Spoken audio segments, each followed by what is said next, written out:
Let's go, baby. Hey, listen, y'all, I got something very important to tell you. So make sure you bump that volume up, maybe get a little bit closer to your screen, maybe get some headphones if you need to hear me clearly, because this is very important. And that is, the Miami Heat are winning the fucking championship. You heard it here first. You heard it here a month ago. Because I don't care if this team was on a 10-game losing streak. I never lost hope. You know why? Because we got Maple Jordan. 42 points tonight. Already surpassed Jimmy Butler's career high in the Heat jersey. Hey, you know how many times Jimmy Butler scored over 40 points in the regular season for the Miami Heat? As many as me. As many as you. Because that's 0. In less than a month of being with the Miami Heat, Andrew Wiggins has already surpassed that. Oh, what a couple of games from Andrew Wiggins. He had like 30 last game in a loss. He had 42 today in a win. I'm going to call it a blowout win because it wasn't particularly close for most of the second half. And what a time to get on fire because, of course, on Tuesday, baby, I will be in the arena because Daddy's home as my guy Jimmy Butler is coming back to town. And that's going to be a fun one, man. Listen, I had fun for the first 90 seconds of this video. Obviously, my opinion on this team hasn't changed. Truthfully, when the Heat were down double digits early on, I was kind of rooting for them to lose. I don't know. Did y'all watch Cooper Flag today versus Baylor? Did y'all see him? Because I did, and I don't care because we got Andrew Wiggins, baby. No, but seriously, Cooper Flag was looking pretty good. I think he dropped like 15, 20 points, something like that. I don't know. He was catching lobs. He was blocking shots. He looked pretty good today in their blowout win versus Baylor, which also has VJ Edgecombe, which also did look pretty good today, who is, of course, the number 4 consensus pick. And I believe still after today's win, the Heat still have like the 26% chance of getting a top 8 pick. But I don't know who the hell cares about that because truthfully, what I think is going to happen is the Heat are going to finish 9th or 10th. It's almost looking like that's certain at this point. And I just think they're going to finish in the play-in and just ruin everything. I think the Heat are going to make the playoffs. Not because they won today, just because that's what the Heat do. But who knows? At the end of the day, you're going to have a lot of people be mad about that and say, oh, you made the playoffs. You're going to get spanked by Cleveland. You could have had a first-round pick this year. But who the hell knows? Like, seriously, like, maybe the Heat missed the playoffs this year, get a top pick, draft a guy, and he's a bust. Or maybe they keep their pick next year. They end up getting a guy who turns into a Hall of Famer. Nobody knows. Time will tell. And that's why my stance on the whole tanking thing has always been, just let fate decide. Try to win every game. I don't want to be the trust the process 76ers who started that over a decade ago and haven't gotten out the second round because I'm not a religious man, but I do believe in karma. I don't know if that makes me a religious man or not, but and it's not even like I believe in karma, but it's just like, you know, what goes around comes around. So, you know, I can't explain it. And why mess with the fate of the basketball gods? If there is a god, that's the one I believe in, the basketball gods. And I don't like to mess with them, truthfully. So go out there, try to win every game. I think that's what the Heat have been doing for the last 10, and they haven't been able to until tonight, of course. Now, you have a lot of people that this part is kind of bothering me is because a lot of Heat fans generally, you know, we all joke about the tank and stuff, and I get the jokes and memes and whatnot, but everyone's like, oh, no, you don't understand. They're trying to tank. Trust me, they're losing on purpose. And I'm like, no, they're not trying to tank. These guys on the court are not trying to tank. Now, deep down, secretly, do the guys in the front office kind of not hate the losses? I think maybe.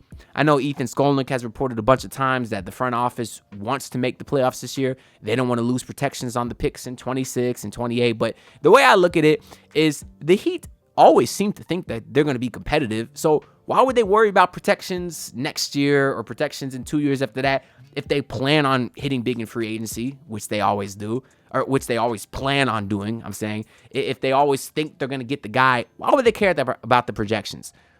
Ethan saying that the front office doesn't want to lose protections is Ethan telling me that the front office is scared they're going to suck for a long time, which truthfully isn't really how they operate. Now, that might be true, though, just to get back to my original point, is the players are trying to win. And the fact that they did lose 10 in a row, it does scare the hell out of me. Because in this first couple of months of seeing what Tyler and Bam would look like as your true franchise pillars, your 1 and 2, they did not look good. Now, of course, they had their good games. Bam played well for a while. Tyler, has had his games too. Of course, he played really good tonight, but they couldn't win. And down the stretch, they really didn't have the composure of a true star, a true franchise leader. And if you already signed Bam to his max extension where he'll be making almost $60 million, Tyler Hero's up for his big extension in October to make $50+ million. They're probably going to give it to him. It scares me like beyond belief that the Heat might have that much money committed to two guys who truly don't impact winning that much. I don't want to say that necessarily about Bam, because obviously defensively, I believe he makes a big impact winning. But offensively, you'll see Tyler score 40 points and they lose. You see Bam score 30 points and they lose. You know what I'm trying to say? So that part just always kind of scared me. So yeah, I get the memes, haha, tanking, raise the white flag, tank for Cooper flag, whatever. But like, at the end of the day, this Heat team is in a really, really, really bad spot still. And I don't know how they're going to get out of it. I don't know. Not to be negative in this video. That's not what we should do, because the Heat got to win for the first time in like a month. Who the hell knows when that's going to happen again? But just to kind of acknowledge, it is very sad that they're not trying to lose. And they did lose 10 in a row. But who knows? The Pistons lost 24 games in a row last year. And they look great this year. But they also have a Cade Cunningham, who, I guess if you could have said last year, to my logic, hey, Cade can't be the guy. They just lost 24 games in a row. And here he is, looking like he can be the potential franchise cornerstone for the Pistons one day. So, hey, you never know. My whole point on the tanking thing, let fate decide. So, am I happy that the Heat won tonight? I am happy, because I feel good for those guys. I feel good for everybody that's there. Spoelstra, even Eric Reed and John Crotty. You could tell how desperately they wanted this win. Even Spoelstra left Bam and Tyler and Wiggins in the game with like a minute to go, up 18. And I'm screaming, get them the hell out the game. Our championship's on Tuesday versus the Golden State Warriors. So yeah, that'll be a fun one. I don't know. I got a few notes of this game. We'll look through the notes. We'll go through the box score, and then we'll talk a little bit about the Warriors coming to town on Tuesday. But of course, going into this game, Hero was questionable. Bam was questionable with his knee, because I think Amen Thompson fell on it last game. And the first half was very ugly. I mean, turnovers, good lord, could not hold on to the ball at all. They actually went down as much as 12. And I was smiling a little bit, because I was like, if y'all get blown out this game, ooh, I mean, no way the front office can get tricked next season, because that's the thing with this front office. A couple years ago, they sucked. They were the 8th seed. I'm thinking, okay, ready for some wholesale changes, trade Kyle Lowry, maybe trade Tyler Hero, make some moves. But then they go on an NBA Finals run, and the front office is tricked that this team is a lot better than they are. That's not true. You know, the front office, Pat Riley, whoever's in charge up there, they've done a bad job, obviously, building talent. And I still think there needs to be wholesale changes, major changes to this roster, whether that means trading Hero or trading Wiggins. I'd be very hesitant to trade Bam unless the package was amazing, but they still need some kind of big shakeup. But anyways, here I go, getting negative again. But these were my thoughts as the Heat were down 12. They had what was probably the worst play of the season, and even Haywood Highsmith, worst play of the season. They had a completely unforced turnover where Haywood Highsmith did not, the Hornets made a shot, and as Hayward's trying to inbound the ball, he never steps behind the baseline completely. He has like 1 foot in bounds, 1 foot out of bounds. He throws the ball in. That's a turnover. You can't do that. And that really upset, I saw like Ira and Barry Jackson, because it really did look like this team truthfully let go of the rope. But then Haywood Highsmith followed up the worst play of his career with maybe the best play, because he came down the court, kind of caught a grenade with a few seconds on the shot clock in the post, did like a Kobe Bryant fadeaway shake, nailed it at the buzzer, came down the court, did a Luka Doncic-esque behind the back pass to someone who ended up leading in a missed shot, but then Hayward got the rebound and tipped it in. So out of all people, Haywood Highsmith offensively sparked a run for the Miami Heat, which led to Andrew Wiggins, who really got going. Davion Mitchell came in and brought a lot of energy, as he does. And the Heat actually ended up going on a 28-6 run in the quarter. So they went from down 12, they ended up being up 10 at halftime. Then in the third quarter, you got a really aggressive Tyler Hero. We talked about him potentially trying to change his shot diet to eliminate the threes a little bit, since he hasn't been shooting them super well. He continued to do that today because he was getting into the mid-range at will. That floater shot was spectacular. Must have had 5 or 6 of those at least. He was very aggressive early on, was really feeling himself.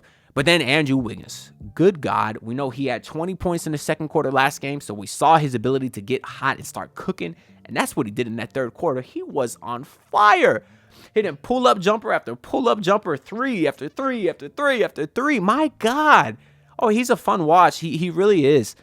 Now, I'll mention again, I think I did it in my last post-game video, but like a week ago when Wiggins was announced out he missed another game, I put out a tweet saying that the Wiggins trade is slowly approaching the awfulness of the Terry Rozier trade. Just to clarify, that's a joke. I don't honestly believe it. Like, Terry Rozier, for the 4th game in a row today, did not play. They gave up a first-round pick for a guy who's making almost $30 million, who literally cannot check into the game because he's so bad. Wiggins is not on that level. Now, was I frustrated that they traded Jimmy because he can't stay healthy and they got Wiggins who can't stay healthy?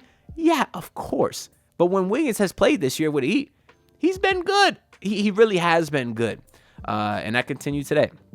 And then, even when the Heat went up 20, like, Hero slipped. He caught the ball, did like a nice pass to someone inside who kicked it out to Wiggins at the top of the key, banged a three to get it up to 20 points. And that put the Heat up 20. It was like with a few minutes left in the third quarter, something like that.